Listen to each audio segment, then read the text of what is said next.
얼마 전 넷플릭스에서 공개되어 많은 화제를 모았던 드라마가 있습니다. 바로 마약왕의 검거 과정을 다룬 수리남이 그 드라마인데요. 이 수리남의 메인 악역으로 등장하는 전요환이란 캐릭터는 종교 지도자이면서도 뒤로는 나쁜 짓을 하던 범죄자였습니다. 그런데 실제로 이 전요환의 캐릭터와 비슷한 실존 인물이 존재합니다. 아마도 전요환 캐릭터는 그 실존 인물로부터 많은 모티브를 따온 것으로 보여지는데요. 오늘 소개할 사건은 사이비 교주 짐 존스와 그가 세운 종교였던 인민사원에서 벌어진 최악의 집단 참사 사건입니다.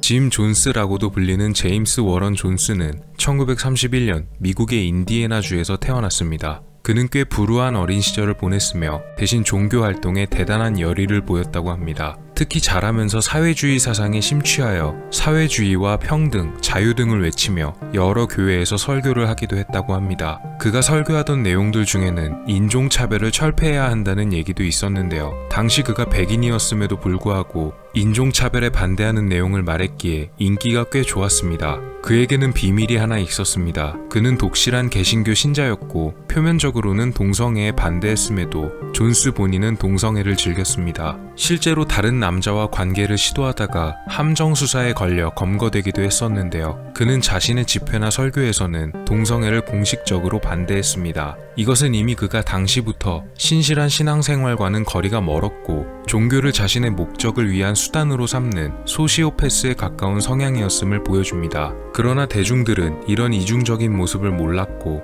그의 카리스마 넘치는 모습과 당시엔 파격적인 차별 반대 등의 교리로 인해 오히려 그를 지지하는 신도들은 늘어났습니다.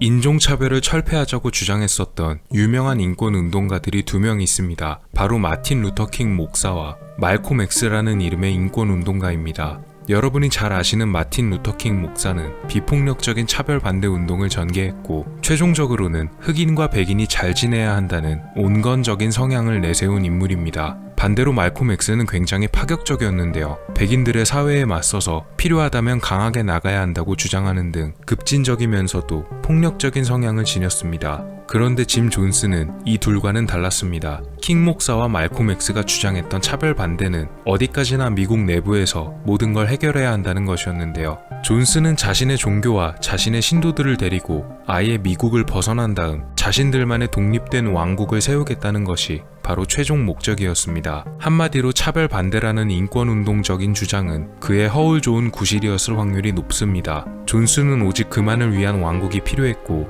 그는 왕이 되고 싶었던 것으로 보입니다. 결국 그는 자신의 망상을 현실화시키기 위해 자신의 인민사원 신도들 대부분을 데리고 남아메리카 가이아나로 본거지로 옮긴 다음 존스타운이라는 마을을 건설했습니다. 공교롭게도 이 가이아나라는 국가는 얼마 전 공개되어 크게 화제가 됐던 드라마 수리남의 공간적인 배경인 수리남의 바로 옆에 위치한 국가입니다.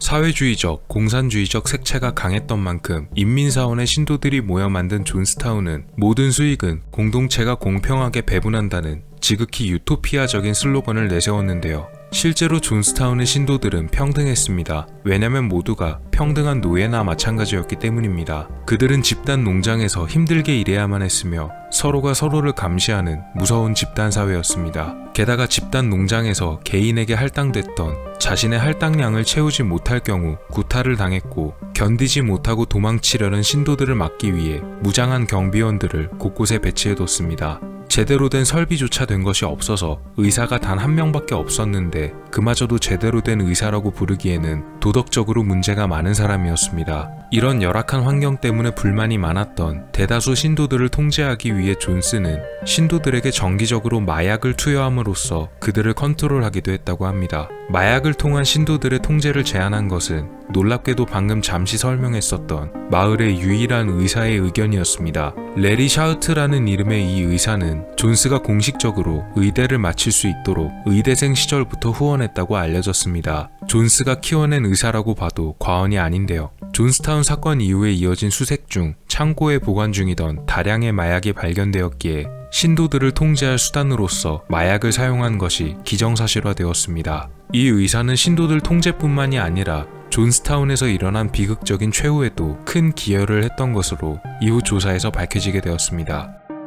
신도들은 집회에서 공산주의 민중가요였던 인터내셔널가를 불러야만 했고, 특이하게 본인들이 종교를 믿음에도 불구하고 지도자인 존스는 종교는 불경한 것이란 설교를 했습니다. 이때 존스는 북한과 중국을 연구하면서 김일성과 마오쩌둥이 주로 국가를 운영하며 사용했던 대중을 세뇌하는 시스템 등에 대해서도 꽤 면밀하고 자세하게 연구했다고 합니다. 이것은 그가 사회주의적인 성향이 강했던 데다가 그들이 국가를 운영하는 방식으로부터 힌트나 노하우를 가져옴으로써 존스타운 역시도 그렇게 운영하려 했던 것으로 보입니다. 불만을 가진 신도들이 적발되거나 태도가 좋지 못한 신도들이 골라지게 되면 그들은 존스타운의 규칙에 정해진 대로 처벌을 받게 되었다고 합니다. 주로 사용된 처벌 몇 가지로는 길이와 높이가 겨우 1m 정도로 만들어진 나무 합판 상자 안에다가 신도를 하루 종일 가둬놓는다거나 혹은 말라붙은 우물 바닥 안에 신도를 집어넣고 하룻밤을 보내게 하는 극단적인 방법도 사용했으며, 앞서 말씀드렸던 대로 약을 사용한 통제도 역시 자주 사용된 방법이었다고 합니다. 이때 사용된 약은 클로랄 하이드레이트라 불리는 향정신성 약물을 주로 썼다고 합니다. 존스타운은 토지 환경이 좋지 못했습니다. 이들이 집단 농장에서 수확한 것만으로는 충분히 자급자족을 하며 사는 것이 사실상 불가능할 정도였다고 하는데요. 그렇다면 이들은 어떻게 생계를 유지했을까요? 놀랍게도 일부 신도들에게 보내진 미국 정부의 생계 지원금이 이들의 주요한 수입원이었다고 합니다. 존스타운에 지급되던 생계 지원금의 총 액수는 매월 최대 65,000달러였다고 하는데요. 그 대상자는 이곳에 거주하고 있던 신도 75명에게 전달되는 돈이었다고 합니다. 당연히 미국 정부는 이 수상한 사이비 종교에 이런 큰 복지 금액이 전달되는 것에 대해 조사했고, 미국 대사관은 75명의 대상자에게 전수조사를 했지만 이들은 자신들은 존스타운에 사는 것이 행복하며 포로나 인질로 잡혀있는 것이 아니고 복지수당을 내놓으라고 강요당한 적도 없으며 최종적으로 이곳을 떠나지 않겠다는 말만 반복했습니다. 그러면서도 미국 정부에 대한 반감을 키우기 위해 정부가 인민사원을 굴복시키려 한다며 언젠가 그들이 존스타운을 파괴하러 온다는 황당한 선동도 자주 벌였습니다. 존스는 이렇게 신도들을 강하게 통제했지만 한편으로는 최악의 사태에 대비하기 위해서 신도들의 최후를 준비하는 연습을 자주 실시하기 시작했습니다. 화이트 나이트, 즉 백야라고 불리는 이 사전 연습은 처음에는 4가지 선택권이 있었습니다. 소련으로 도망치는 것, 그리고 정글로 도망치는 것, 또 하나는 존스타운에 쳐들어온 적과 싸우는 것, 그리고 마지막 하나는 모든 신도들이 스스로 목숨을 끊는 선택권이었습니다. 2번의 투표를 거친 이후에 이 마지막 방법이 선택되었습니다. 존스는 신도들을 불러서 이 백야를 자주 실행했습니다. 신도들은 붉은 액체가 들어있는 잔을 받았고 그 안에 독이 들어있다는 이야기와 45분 내로 모든 것이 끝난다는 설명을 들었습니다. 그리고 대다수의 이 사전 연습들은 존스가 자신의 신도들에게 충성도를 시험하려는 것일 뿐이었다는 말과 함께 아무 문제 없이 종료되고는 했습니다. 이런 여러 번의 사전 연습들을 거치다 보니 신도들은 자연스럽게 이런 행위에 대해서 거부감이나 망설임이 없어지게 되었으며 이후 벌어진 참사에 크게 영향을 주게 됐습니다. 1978년 11월 캘리포니아의 하원 의원이었던 레오 라이언은 여러 명의 사람을 대동하고 존스타운을 방문하겠다고 발표했습니다. 인민사원 신도들을 만나보겠다는 얘기였는데요. 레오 라이언 의원의 법률 고문 제키 스피어와 리처드 드와이어 미국 대사관 부국장, MBC 뉴스의 기자였던 돈 해리스를 포함한 3명의 기자들이 동행했으며 인민사원에 자신의 가족들이 잡혀있는 신도들의 가족과 친척들 역시 그들을 다시 미국으로 데려가기 위해 의원 일행과 함께 출발했습니다. 그러나 평화적인 목적과는 다르게 이날의 방문으로 인해 인민사원의 신도들의 운명을 비롯한 모든 것이 최악으로 치닫게 됐습니다. 이들은 존스타운에서 약 10km 떨어진 포트 카이투마 활주로에 도착했고 존스가 이들의 방문을 거부했지만 라이언 의원은 방문을 강행했습니다. 라이언 의원과 다른 수행원들은 존스타운의 이곳저곳을 둘러본 다음 신도들과도 잠깐씩 대화를 나누기도 했는데 그들에게는 별 문제가 없어 보였습니다. 자신들은 행복하게 지내고 있고 미국으로 돌아가고 싶지는 않다고 말하며 존스타운이야말로 자신들이 있어야 할 유일한 공간이라는 이야기도 했다고 합니다. 그런데 당시 존스타운에 살고 있었던 버논 고즌이라는 신도가 일행에게 다가와서 그들의 손을 잡고 인사를 하는 척 하더니 손 안에 웬 종이를 쥐어주고 갔습니다. 당시 이 종이를 받았던 것은 MBC 뉴스의 기자였던 돈 해리스였습니다. 그가 전해준 종이를 조용히 펼쳐보자 안에는 놀랄만한 내용이 적혀 있었습니다. 이 존스타운에서 당신들이 보는 것은 모두 꾸며지고 연출된 모습이며 자신들은 이 존스타운에서 나가고 싶으니 제발 구출해서 미국으로 데려가 달라는 것이었습니다. 해리스는 이 쪽지를 황급히 숨긴 다음 레오 의원과 그의 법률 고문인 제키 스피어에게 쪽지를 전달해 주었는데요. 2006년 제키 스피어의 인터뷰에 따르면 당시 뭔가 잘못되어 가고 있다는 것을 쪽지를 받자마자 깨달았다고 합니다. 다음날 자신들도 미국으로 돌아가겠다는 이들이 더 늘어나서 그 수가 10명이 넘어갔습니다. 해리스는 존스에게 그 전날 받은 쪽지를 보여주며 쪽지에 적힌 내용이 사실이냐고 물었지만 존스는 쪽지의 내용은 모두 허구이며 오히려 지금 존스타운을 떠나려는 자들이 이 공동체와 구성원들을 모두 망치려고 한다고 말했습니다. 이날 미국으로 귀국할 의사를 밝힌 사람 중 뜻밖의 인물이 한 명 섞여 있었습니다. 그는 바로 인민사원의 가장 충실한 신도였던 레리 레이튼이라는 사람이었습니다. 점점 미국으로 돌아간다는 사람이 늘어나자 존스는 황급히 라이언 의원의 일행을 불러서 제발 여기서 빨리 나가달라고 했고 라이언 의원이 아직 갈 수 없다며 따지려고 하자 갑자기 어느 남자가 라이언 의원에게 칼을 휘두르며 달려들었습니다. 그의 이름은 돈 슬라이라는 남성 신도였으며 다행히 라이언의 변호사들이 그를 잡아서 큰 상처는 남지 않았다고 합니다. 결국 이런 일이 벌어지게 되자 더 이상 존스타운에서 머무를 수 없게 된 이들은 귀국 의사를 밝힌 신도들을 데리고 다시 포트 카이투마 활주로를 향해 출발했습니다. 도착한 이들이 미국으로 가기 위해 비행기를 타고 이륙할 준비를 하던 중 갑자기 총성이 들렸습니다. 총을 발사한 사람은 아까 언급됐었던 열성 신도인 레리 레이튼이라는 남자였습니다. 그는 다른 신도들과 비행기 조종사들을 향해 총을 발포하기 시작했습니다. 존스가 미국으로 떠나는 이들을 배신자로 규정했고 그들을 처단하기 위해 스파이를 심어둔 것이었습니다. 레리 레이튼의 총소리와 동시에 밖에서 대기하고 있던 인민사원에서 보내진 무장 경비병들 역시 비행기와 일행을 향해 무차별로 사격을 시작했습니다. 이들은 몰래 여기까지 따라왔던 것입니다. 조종사를 비롯한 일행들은 모두 총상을 입었고 이 과정은 모두 MBC 카메라맨의 영상에 녹화됐습니다. 특히 레오 라이언 의원은 가장 많은 총격을 받았고 약 20군데 이상 총상을 입은 채 목숨을 잃었습니다. 이들 중 한 조종사가 총격을 입었음에도 기지를 발휘해 비행기를 이륙시켰으며 원래 다른 비행기에 탑승해야 했던 인원들 역시 이 비행기에 함께 타서 근처의 조지타운으로 탈출합니다.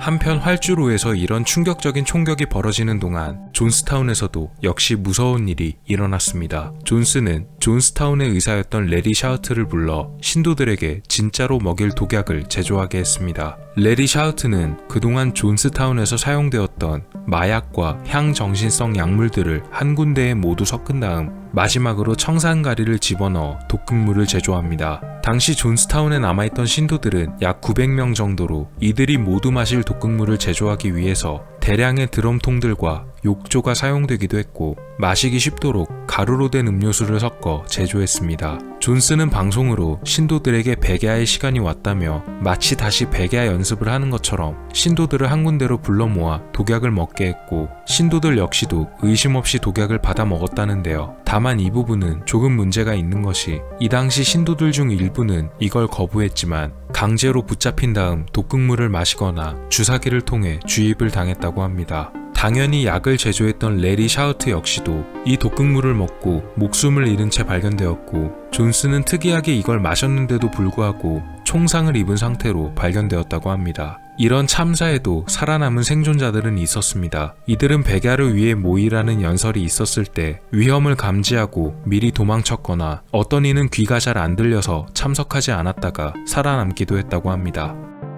또 놀랍게도 활주로에서 총격을 벌였던 신도인 레리 레이튼 역시 살아남아서 가이아나 군에 의해 체포되었으며 미국으로 보내져 재판을 받게 되었습니다. 원래 처음에는 가이아나에서 재판을 받았다가 미국으로 추방되어 다시 재판을 받았습니다. 2002년도에 가석방으로 출소했다고 하는데요. 레리 레이튼만이 인민사원 참사에서 법적인 처벌을 받은 유일한 사람이라고 합니다. 왜냐면 다른 이들은 모두 사망했기 때문에 법적인 책임을 질 수가 없었다고 하네요. 사건이 벌어진 이후 가이아나 군과 미군들이 존스타운으로 출동해 사고를 수습하고 신도들의 사체는 모두 미국으로 이송됐으며 연고자가 없는 유해는 오클랜드에 위치해 있는 에버그린 공동묘지라는 곳에 안장되었습니다. 이들을 기리기 위한 기념비가 세워졌는데 2008년도에 지노나 노우드라는 여성이 모금 프로젝트를 시도하여 기념비를 건립했고 여기에는 존스를 제외한 희생자들의 이름을 새겼습니다. 그런데 2년 후인 2010년도에 존스의 의붓 아들이 따로 기념비를 또 하나 만들어서 묘지에 세웠습니다.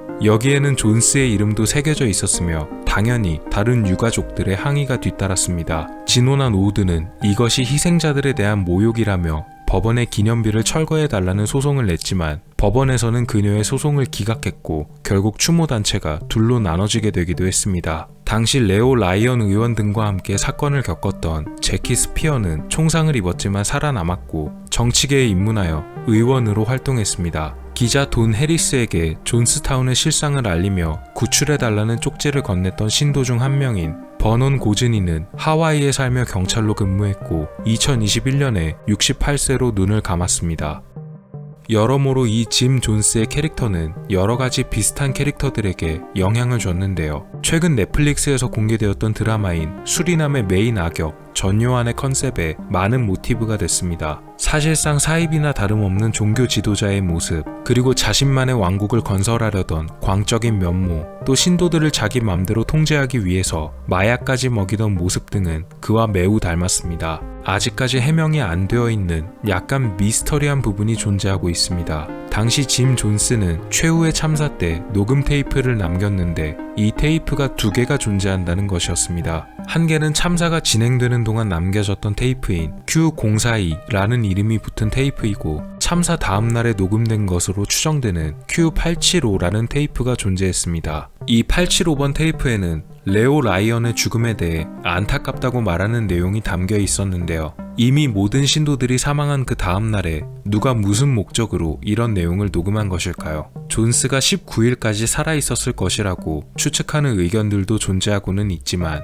모두가 죽고 자기 혼자만 살아남았던 존스가 도대체 뭘 위해 이런 내용을 녹음했던 것인지는 의문입니다. 한 오디오 전문가가 테이프를 분석한 결과 이 테이프는 존스 본인이 녹음한 것이 아니라 어딘가 다른 곳에서 다른 사람이 녹음한 것이라는 분석 결과가 나왔다는 주장도 제기됐는데요. 아직까지도 명확한 사실은 밝혀진 바가 없습니다. 단일 사건 피해자 기록으로는 미국에서 9.11 테러가 일어나기 전까지 가장 많은 피해자를 기록했었던 아주 비극적인 사건으로 남아있다고 합니다. 사이비 교주로 살며 자신의 욕심을 위해 따로 자신의 왕국까지 만들려다가 결국 수많은 사람들의 목숨을 앗아가게 된 짐 존스와 인민사원 집단 참사 사건이었습니다.